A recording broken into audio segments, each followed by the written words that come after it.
purpose of this meeting. இதில் முக்கியமாக ஒரு 4 அல்லது 5 பிரச்சனைகளை மட்டும் விவாதிக்க இருக்கிறோம். நம்பர் 1, இந்த எலெக்ஷனுக்கும் ஒரு பொருளாதார முன்னேற்றத்துக்கும் பொருளாதார வளர்ச்சிக்கும் இந்தியாவில் ஏதாவது தொடர்பு இருக்கிறதா? பொருளாதார அறிக்கை அல்லது பொருளாதார மேனிஃபெஸ்டோன்னு சொல்றோம், economic manifesto of the country during elections. இதில் லீடிங் பொலிட்டிக்கல் பார்ட்டிஸ் என்ன மாதிரி மேனிஃபெஸ்டோ வச்சிருக்காங்க, அது எந்த அளவுக்கு சாத்தியமாகும் எதிர்காலத்தில்? இந்திய பொருளாதார முன்னேற்றத்திற்கு இந்த எலெக்ஷன் நேரத்தில் சொல்லப்படுகின்ற கொள்கைகள் பொருளாதார கருத்துக்கள் ஒத்து வருமா என்பதை பற்றி ஒரு விவாதம் இங்கே இருக்கிறது. இரண்டாவது கருத்தாக, இந்த எலெக்ஷன் நேரத்தில் பணப்புழக்கம் அதிகமாக இருக்கிறதுன்னு பார்க்குறோம், அரசு நிறைய செலவு பண்ணுன்னு பார்க்குறோம், எலெக்ஷன் கமிஷன் நிறைய செலவு பண்ணுன்னு பார்க்குறோம், பொலிட்டிக்கல் பார்ட்டிஸ் நிறைய செலவு பண்ணுன்னு பார்க்குறோம். உங்களுக்கெல்லாம் தெரியும், ஒரு கிரிக்கெட் மேட்ச் பார்க்குறப்ப கூட அதிக நேரம் வர்றது கிரிக்கெட் பிளேயர்ஸ் இல்லை, அரசியல் கட்சியின் விளம்பரம். ஏறக்குறைய ஒவ்வொரு கட்சியும் 5000 to 7000 கோடி ரூபாய் செலவு செய்வதாக தகவல்கள் வெளிவருகின்றன. அப்படி என்றால் எவ்வளவு பணம் இந்த நாட்டிலே இந்த எலெக்ஷன் நேரத்தில் செலவு செய்யப்படுகிறது? அது முதலீடா அல்லது செலவா? உண்மையிலேயே பொதுமக்களுக்கு அது பயன் தருகிறதா, ஒரு தொழில் முன்னேற்றத்துக்கு பயன் தருகிறதா என்பதை எல்லாம் விவாதிக்கிறோம். அது எந்த அளவுக்கு ஒரு பாமர மக்களை சென்றடைகிறது, அது நல்ல விஷயமாக சென்றடைகிறதா, அல்லது பாமர மக்களை லூட்டிங் எக்கானமி சொல்லுவோம், பாமர மக்கள் அவர்களுடைய உழைப்பு திறன் போகும்படியாக அவங்களுடைய வேலையை போகும்படியாக எல்லாம் சூழல் ஆகிறதா என்பதை பற்றி election and economics of common man என்ற அடிப்படையில் ஒரு விவாதம் இங்கே நடத்த இருக்கிறோம். அதற்கு அடுத்தபடியாக, நீங்கள் பெண்கள் இல்லாத ஒரு பொருளாதாரம் இல்லை. இந்த பொருளாதாரம் என்ற கருத்து ஐகாஸ் என்ற வார்த்தையிலிருந்து வந்தது என்று எல்லோருக்கும் தெரியும். ஐகாஸ் என்ற வார்த்தையின் பொருளே குடும்ப நிர்வாகம் என்று பொருள். குடும்ப நிர்வாகம் என்ற உடனேயே நமக்கெல்லாம் தெரியும், பெண்கள் இல்லாத ஒரு குடும்பம் இருக்க வாய்ப்பில்லை. ஸோ பெண்கள் எந்த அளவுக்கு, பெண்கள் பொருளாதாரம் சார்ந்த வழிகள் எந்த அளவுக்கு இந்த எலெக்ஷன் நேரத்தில் முன்னேற்ற வழிகள் பாதிக்கப்படுகிறது என்பதை பற்றிய கருத்துக்கள் இங்கே விவாதிக்கப்படுகின்றன. பேனலிஸ்ட் பற்றி ஏற்கனவே ஸ்ரீஹரிபுரத்தில் நம்ம தெரிவிக்கிறோம். நம்பர் 1 பேனலிஸ்ட், நம்பர் 1 சொல்றது not in terms of order. Madam Bimla Chandrasekhar, அவங்கள பற்றி தெரியாதவங்க மதுரையில் இருக்க வாய்ப்பு இல்லை.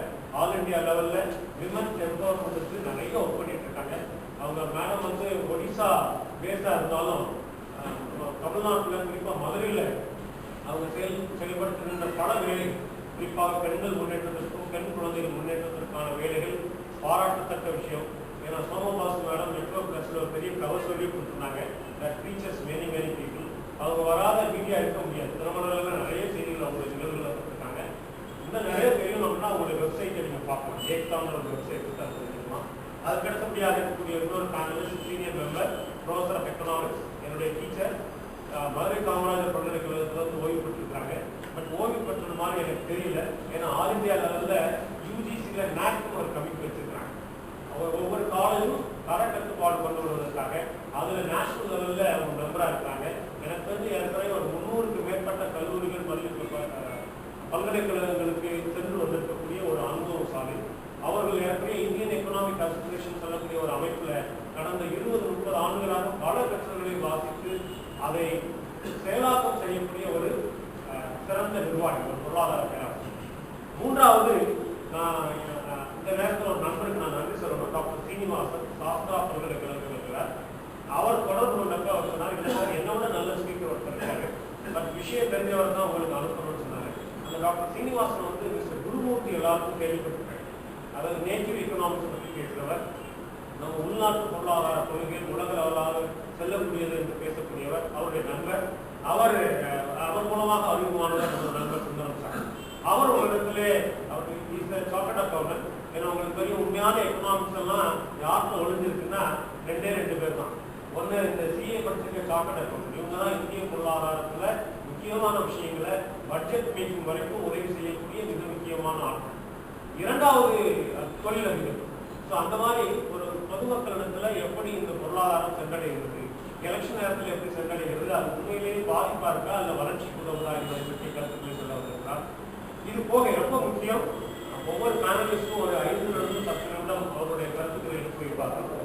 அதில் நம்ம இந்த ஃபோக்கஸே வந்து ஒவ்வொருத்தரும் நிறைய கேள்விகளும், ஒவ்வொருத்தரும் நிறைய பதில்களும், ஒவ்வொருத்தரும் நிறைய அனுபவங்களும் இங்கே கொண்டு வந்திருக்கு. அந்த அனுபவங்கள் எல்லாம் இங்கே பகிர்ந்தளித்து இதன் மூலமாக நாம் இங்கே ஒரு 4 சவத்துக்குள்ள பேசுகிற விஷயமா இருந்தாலும் உலகளாவிய இந்த செய்தியை நம்ம கொண்டு செலுத்த போகிறோம். Already my brother and the PAD NGO executive director is documenting this program YouTube மூலமாக உலகம்லாம் போகுது. I also thank our media personality, madam Dinamalar. இந்த செய்திகளை பல பேருக்கு கொண்டு செலுத்தணும் என்பதுதான் நம்மளுடைய நோக்கம்.